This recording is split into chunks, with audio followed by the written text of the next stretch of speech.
इनकलाब आ रहा है। दो तरह के इनकलाब होते हैं फैसलाबाद।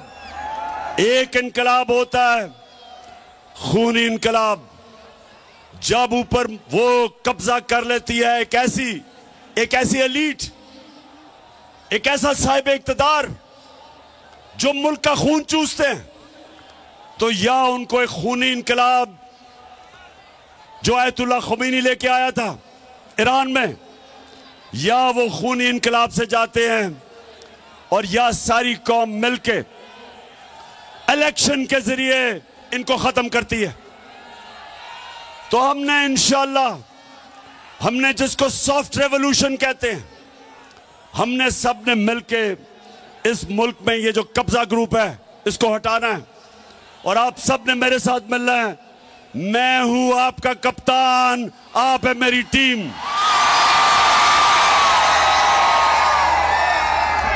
और फैसलाबाद इलेक्शन भी आ रहा है, यहां एक इलेक्शन भी है, आपको पता है लोटों का। इस फैसलाबाद में भी एक दो लोटे निकले हैं।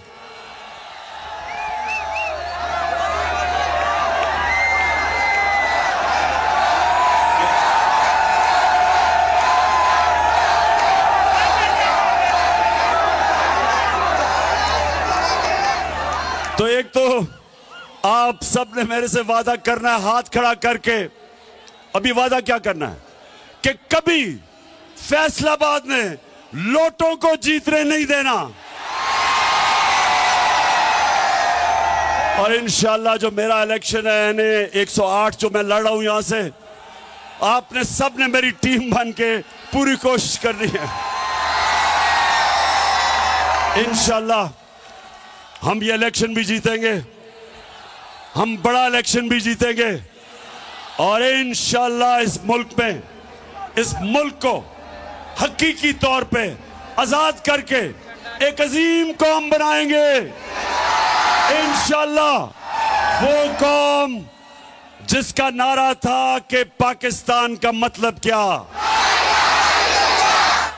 और मेरा तेरा रिश्ता क्या। और जब हमारा ईस्ट पाकिस्तान से रिश्ता टूटा, क्योंकि हम ला इलाहा इल्लल्लाह से पीछे हट गए, क्योंकि हमने ईस्ट पाकिस्तान के लोगों से इंसाफ नहीं किया। जब आप इंसाफ नहीं करते इंतशार होता है। और अल्लाह का हुक्म है, अल्लाह का तो हुक्म है कि मेरी जमीन पे इंसाफ कायम करो। तो फैसलाबाद हमारा रिश्ता सारे पाकिस्तानियों का ला इलाहा इल्लल्लाह है और हमारा अल्लाह से वादा है ला इलाहा इल्लल्लाह के हम सिवाय अल्लाह किसी के सामने नहीं झुकते। ना अमेरिकनों के सामने झुकते हैं, ना पैसे के सामने झुकते हैं, ना खौफ के बुत के सामने झुकते हैं, ना लालच के